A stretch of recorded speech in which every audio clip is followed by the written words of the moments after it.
Baik saudara, baru-baru ini Ketua Umum Asosiasi DPRD Kabupaten se-Indonesia atau ADKASI telah diliput oleh TVRI Nasional terkait pembahasannya mengenai perjalanan dinas anggota DPRD. Dan telah hadir di studio kami salah seorang tokoh nasional, yakni Ketua Umum Asosiasi DPRD Kabupaten se-Indonesia, Bapak Lukman Said. Beliau adalah putra daerah Sulawesi Barat yang juga anggota DPRD Kabupaten Pasangkayu. Kita akan berbincang mengenai kepemerintahan saat ini termasuk di Sulawesi Barat dari pandangan seorang Ketua Umum ADKASI. Halo Bapak Lukman Said, selamat sore. Selamat sore, Assalamualaikum warahmatullahi wabarakatuh. Waalaikumsalam warahmatullahi wabarakatuh. Baik Bapak, langsung saja, apa yang menjadi permasalahan perjalanan anggota, maksud kami perjalanan dinas anggota DPRD dalam menunjang kinerja, apakah masih kurang atau lebih, dan mengapa disamakan dengan perjalanan ASN? Silakan ya. Bapak. Jadi terima kasih banyak. Saya baru pulang dari Jakarta baru tadi pagi. Saya baru menyelesaikan pertemuan para pimpinan DPRD di 416 kabupaten di Hotel Borobudur ya. Dalam agenda Silatnas. Dihadiri oleh Bapak Menteri Dalam Negeri, Menteri Keuangan, dengan Menteri Menko Polhukam. Pada prinsipnya banyak hal yang kita bicarakan teman-teman di 416 kabupaten, termasuk tadi itu yang namanya perjalanan dinas Perpres 33. Perpres 33 ini lahir tahun 2021, tahun 2020. Lahir ketika itu negara dalam kondisi meminimalisasi anggaran untuk waktu itu karena terjadi kesusahan ekonomi. Sehingga lahirlah itu Perpres 33 namanya standar perjalanan dinas bagi pejabat daerah dan pejabat ASN. Nah, tapi itu kan ada DPRD di dalam. Itu dulu kami tidak menolak karena kita maklumi negara dalam keadaan susah ekonomi. Sejalan dengan itu, kalau kita baca Perpres 33 pasal 4 ayat E, itu sangat menzalimi DPRD. Sebab itu disamakan dengan ASN. Sehingga kerja-kerja kedewanan itu terhambat. Tapi 2 tahun kita bersabar. Akhirnya kemarin, alhamdulillah saya mengucapkan terima kasih banyak kepada Bapak Menteri Dalam Negeri, bahwa dalam proses progress review Perpres 33 itu dikembalikan kepada kemampuan keuangan daerah. Jadi berita baik kepada kawan-kawan DPRD terutamanya di Sulbar dan seluruh Indonesia yang hadir pada hari ini, itu akan direvisi Perpres itu untuk jadi langsam kembali kepada kemampuan keuangan daerah. Tapi yang terpenting dibahas dalam Rakernas adalah persoalan bagaimana para pejabat daerah, pimpinan DPRD, bupati, wali kota, gubernur untuk menjaga 3. Apa saja itu? Yang pertama stunting, kemudian stabilitas ekonomi, kemudian inflasi.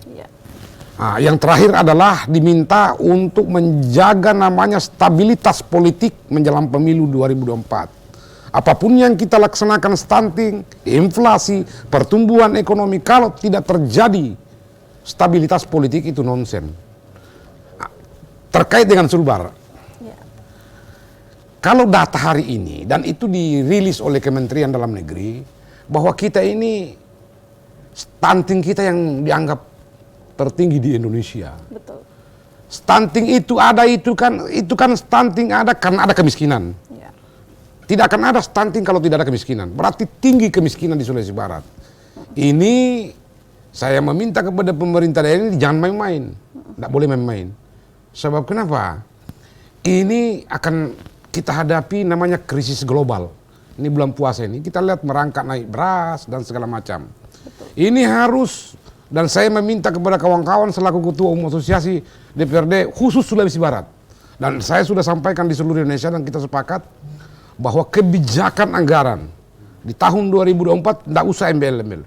Betul-betul berpihak kepada pertumbuhan dan kebijakan ekonomi membaik. Kemudian yang terakhir keputusan kita kemarin bahwa ini kan tahun 2022 itu ada namanya 101 kabupaten yang PJ. resur kita hari itu, tahun 2002, agar dilibatkan pimpinan DPRD atau DPRD kabupaten yang mengalami transisi demokrasi adanya PJ. Ya, kita termasuk Sulbar. Ini tahun ini 2 kabupaten. Adalah kebijakan Menteri Dalam Negeri bahwasanya Undang-Undang Nomor 6 tahun 2016 itu kewenangan penuh oleh Menteri Dalam Negeri dan Presiden. Tetapi kita masuk kepada Menteri Dalam Negeri agar diberikan juga kewenangan oleh DPRD untuk mengusung 3 nama. Tapi bukan kapasitas untuk memutuskan, mengusulkan. Nah, sejalan dengan itu, kami minta juga kepada Menteri Dalam Negeri bahwa PJ-PJ ini dalam rangka evaluasi di bulan Mei, saya minta jangan cuma DPRD mengusulkan, tetapi dilibatkan untuk mengevaluasi. Kenapa perlu dilibatkan evaluasi DPRD? Selama menjabat jadi kepala daerah itu mitra kerjanya. Pasti dia tahu kelemahan, dia tahu program, dia tahu apa yang dia kerja selama 1 tahun itu. Itu yang menjadi perdebatan di Silatnas kemarin. Terkait dengan Sulawesi Barat lagi, karena kebetulan kita ini orang Sulawesi Barat, orang di sini ya, mumpung kita ini, artinya karena kebetulan kita jadi ketua umum, menjadi tokoh nasional, saya kira ini yang saya mau sarankan kepada pemerintah ini harus ada kolaborasi memang. Tidak boleh ada miskomunikasi antara gubernur dengan para bupati. Tidak boleh ada miskomunikasi antara gubernur dengan kepala-kepala dinas. Karena di situ ada anggaran. Di situ ada anggaran. Di situ ada anggaran. Tidak boleh, jangan lagi muluk-muluk. Ini sangat berbahaya. Kalau Sulawesi Barat ini tidak mengantisipasi ini, terutamanya ini stunting ini. Betul. Ini stunting. Ini kan kalau stunting ini saya sudah bilang tadi, ini banyak kemiskinan. Pasti banyak kemiskinan. Sehingga ada stunting. Ini kita genjot dulu. Ini harus ada kolaborasi antara bupati, gubernur dengan dinas terkait tentang untuk membackup kebijakan anggaran itu. Saya kira ini sore saya sangat berbangga pada hari ini saya diundang TVRI, walaupun kemarin juga saya diundang TVRI Nasional. Saya bangga ini sebagai putra daerah. Saya diundang pada hari ini, saya harus sampaikan apa adanya, apa yang terjadi di negeri ini. Terima kasih. Baik, Bapak lanjut, bagaimana tanggapan Bapak terkait tingginya stunting tadi? Alhamdulillah sudah dijelaskan, terus lanjut Pak, apakah pemerintah daerah dinilai belum berhasil dalam penanganan stunting dengan tingginya angka stunting di Sulawesi Barat? Suka atau tidak suka, marah atau tidak marah, saya harus katakan tidak berhasil. Itu fakta. Tinggal kita tidak bisa membiarkan. Sisu harus ada solusi. Saran kami sebagai wakil rakyat, ayo undang dong teman-teman DPRD di kabupaten, di provinsi, di Sulawesi, kita duduk bersama. Bagaimana cara mengatasi ini? Tidak boleh mengeriti, tapi harus ada solusi. Betul. Solusi undang semua stakeholder, jangan main sendiri-sendiri. Karena ini persoalan rakyat, persoalan berbahaya. Tidak boleh ada lagi. Ini kalau habis lebaran tidak bisa turun, ini bisa kolop kita. Baik Bapak, Kabupaten Pasangkayu baru saja berulang tahun ini Pak. Nah, kita lanjut, mungkin bisa memberikan masukan Pak terkait ulang tahun Pasangkayu yang dilaksanakan tahun ini. Alhamdulillah, selamat ulang tahun kabupaten saya, Kabupaten Pasangkayu, tempat saya dibesarkan tahun ini, dan dialah yang paling terendah stunting di Sulawesi Barat dengan tingkat kemiskinan yang paling terendah. Harapan saya dengan teman-teman DPRD, bupati, dan stakeholder yang ada, jangan kita berhenti sampai di sini untuk rangkulan. Kita jangan, kita bisa beda partai, bisa ideologi, tapi kalau bicara Pasangkayu itu satu. Sehingga saya yakin dan percaya, Pasangkayu deh tidak akan ada kalah di Sulawesi Barat. Saya lihat hari ini, kemarin dibuka oleh Bapak Bupati, saya kebetulan tidak ada, sementara di Jakarta.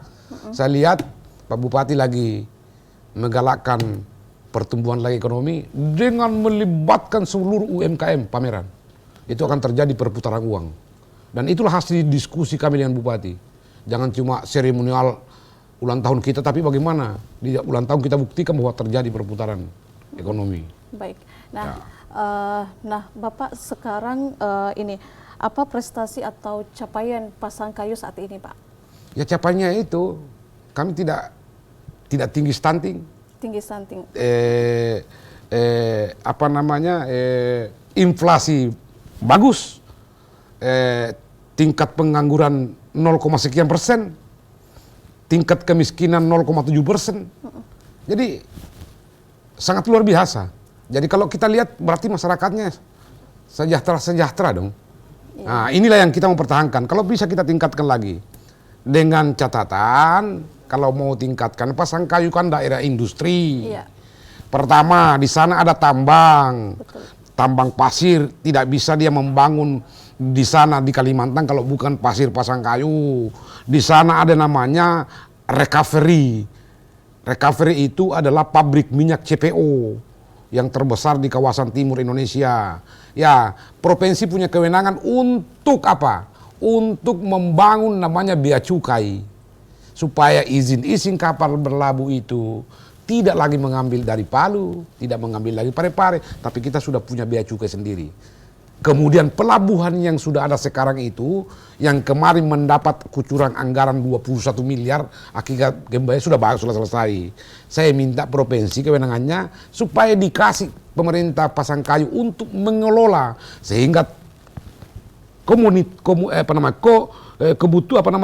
komoditas kelapa, mangga dan segala macam itu kami sudah bisa muat ke IKN. Pasangkayu sudah siap kok untuk menjadi penyangga ibu kota. Baik, Bapak terakhir nih, harapan Bapak terhadap pemerintah Kabupaten Pasangkayu seperti apa? Harapan Bapak? Harapan saya kepada Bapak Bupati Pasangkayu, ya, saya punya harapan, jangan lelah bekerja, tetap semangat bekerja, bangun mitra sejajar dengan DPRD, jangan ada komplain, kalau ada persoalan kita duduk bersama. Sehingga hal-hal yang menjadi persoalan-persoalan di lapangan, semua kita bisa selesaikan. Tidak ada tensi politik yang tinggi.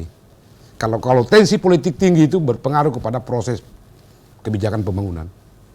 Baik, terima kasih Bapak Lukman Said. Terima kasih banyak sudah hadir di studio kami sore hari ini.